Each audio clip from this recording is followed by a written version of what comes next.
तव्हांखे ख़बर ॾियूं त सिंध हाई कोर्ट पारां कराची मां गुम थियल माण्हुनि खे बाज़ियाब न कराइण तां कावड़ जो इज़हार कयो वियो आहे।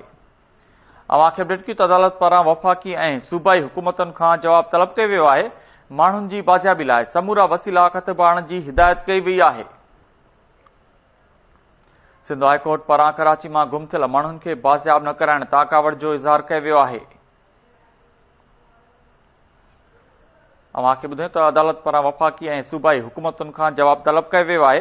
माण्हुनि जी बाज़ियाबी लाइ समूरा वसीला क़त आणण जी हिदायत कई वई आहे। अव्हांखे ॿुधायूं त भाउ खे 4 साल अॻु गिरफ़्तार कयो वियो, जंहिंजो अञा ताईं पतो नाहे पियो।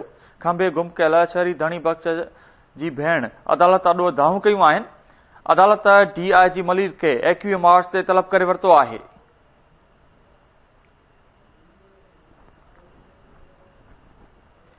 सिंध हाई कोर्ट पारां कराची मां गुम थियल माण्हुनि खे बाज़ियाब न कराइण तां कावड़ जो इज़हार कयो वियो आहे। अदालत पारां वफ़ाक़ी ऐं सूबाई हुकूमतुनि खां जवाब तलब कयो वियो आहे। माण्हुनि जी बाज़ियाबी लाइ समूरा वसीला क़त आणण जी हिदायत कई वई आहे।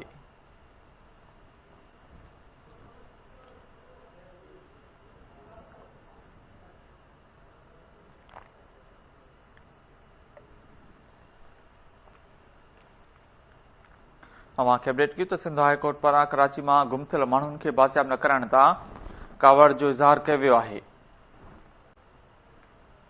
अदालत पारां वफ़ाक़ी ऐं सूबाई हुकूमतुनि खां जवाब तलब कयो वियो। माण्हुनि जी बाज़ियाबी लाइ समूरा वसीला ख़त आणण जी हिदायत कई वई आहे।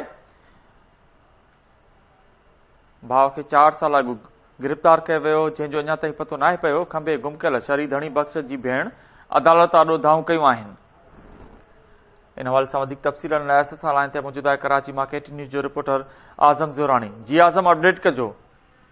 जी, सिंध हाई कोर्ट जी डिवीज़न बेंच गुम थियल माण्हुनि जी बाज़ियाबी बाबति पुलिस पारां पेश कयल रिपोर्ट ते भेरो ॿीहर अदम इत्मिनान जो इज़हार कंदे पुलिस ऐं ॿियनि अख़्तियारनि खे 21 मार्च ताईं जेको तफ़सीली रिपोर्ट पेश करण जी हिदायत कई आहे। अदालत DIG ईस्ट कराची खे बि 21 मार्च ते जेको रिपोर्ट पेश करण जी हिदायत कई आहे। अॼु अदालत मुख़्तलिफ़ गुम थियल माण्हुनि जे केसनि जी ॿुधणी शुरू कई त उन मौक़े ते धणी बख़्श नाले शहरी जी जेका भेण आहे उहा पेश थी ऐं उन अदालत ॾोह दाईंदे चयो त उन जे भाउ खे 2019 में खंबे गुम कयो वियो आहे। उन जे बावजूदि हिन वक़्त ताईं पुलिस समेत को बि इदारो उनखे बाज़ियाब वॾी महिरबानी अपडेट करण लाइ आज़म ज़ोरानी।